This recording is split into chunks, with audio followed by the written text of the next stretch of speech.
Hi friends, పచ్చిమిర్చితో కారం పొడి చాలా టేస్టీగా ఉంటుందండి. ఎలా చేయాలో చూడండి.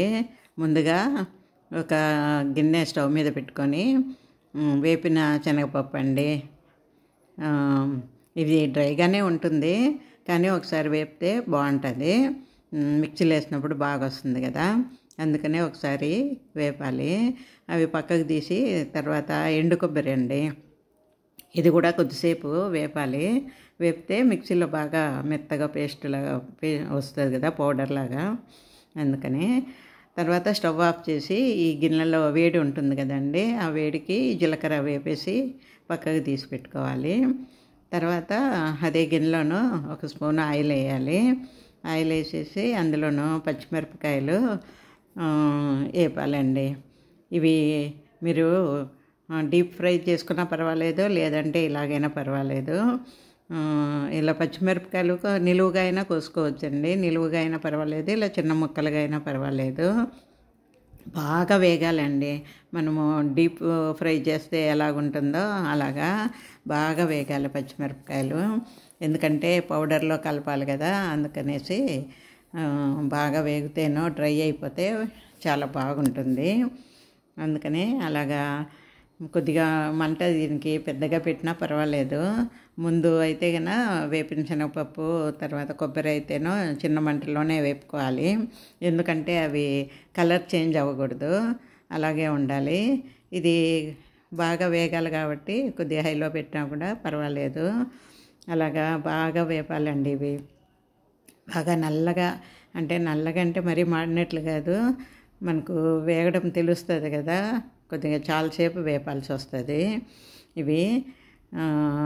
ఇవి బాగా వేగిన తర్వాత పచ్చిమిరపకాయలు వేగిన తర్వాత కరివేపాకు వేసుకోవాలండి.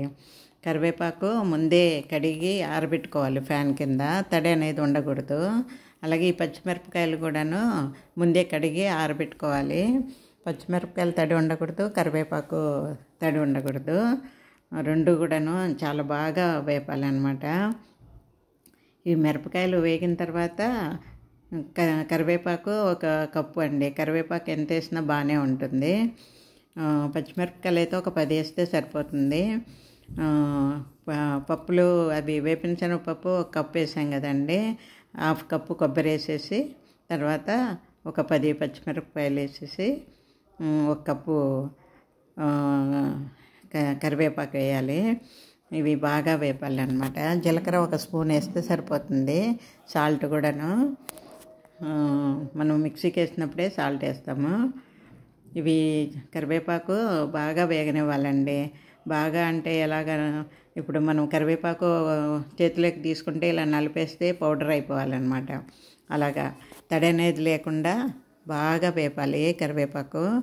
బాగా ఎంత బాగా వేపితేనో మీకు పౌడర్ అంత బాగా వస్తుంది, కలర్ఫుల్గా చాలా బాగుంటుంది, టేస్ట్ కూడా చాలా బాగుంటుంది. ఇదిగో చూసారా మిరపకాయలు ఎలాగ వేగాయో, కరివేపాకు బాగా వేగింది కదా. ఇవి పక్కకు తీసి చల్లారి పెట్టుకోవాలండి. చల్లారి పెట్టుకొని ముందుగా వేపుకున్నాం కదా వేపిన శనగపప్పు, కొందరు పుట్నాల పప్పు అంటారు కదా, అవి మిక్సీకి వేసుకోవాలి. ఇవి వేగేసరికి అవి చల్లారి ఉంటాయి కదా, అందుకనే జీలకర్రను వేపిన శనగపప్పు రెండు వేసి మెత్తగా పౌడర్ చేయాలి. అదిగొట్టి ఇలాగా అన్నీ విడివిడిగానే మిక్సీకి వేయాలండి, అన్నీ కలిపి వేయకూడదు. ముందు ఇవి వేపిన శనగపప్పు వేసి అంత పక్కకు తీసి పెట్టాలి. తర్వాత అదే మిక్సీలో ఎండు కొబ్బరి వేయాలి. ఎండు కొబ్బరి వేసి అది కూడా మెత్తగా పౌడర్ లాగా చేయాలి. ఇందులోనే కొద్దిగా సాల్ట్ వేసాను నేను. సాల్ట్ వేసి ఇది ఇలాగా మెత్తగా పౌడర్ చేసేసి ఇది కూడాను పక్కన పెట్టాలి.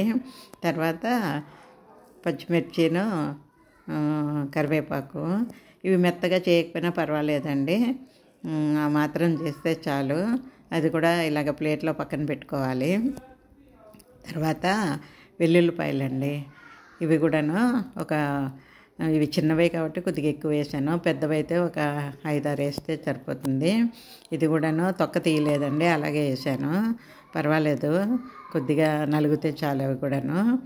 అన్నీ పక్కకు తీసి పెట్టిన తర్వాత ఇలాగ చేతితోటే కలపాలండి. స్పూన్తో కలిపితే అన్నీ కలవవు. అందుకనేసి చేతితోటే బాగాను అన్నీ బాగా కలపాలి. అదిగోటి ఇలా తయారవుతుంది. ఇప్పుడు చూడండి, స్పూన్తో కలిపి చూపిస్తున్నాను.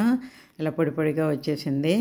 మామూలుగా ఎప్పుడు అందరూ ఎండుకారంతో చేసుకుంటుంటారు కదా, ఇప్పుడు వెరైటీగా పచ్చిమిర్చితో కారం పొడి చాలా బాగుంటుందండి. చాలా టేస్టీగా ఉంటుంది. ఇది దోశలోకి, అన్నంలోకి, ఇడ్లీలోకి, ఎందులో అయినా కూడా చాలా బాగుంటుంది. ఒకసారి ట్రై చేయండి. అన్నంలో నెయ్యి వేసుకుని తింటే సూపర్ అండి.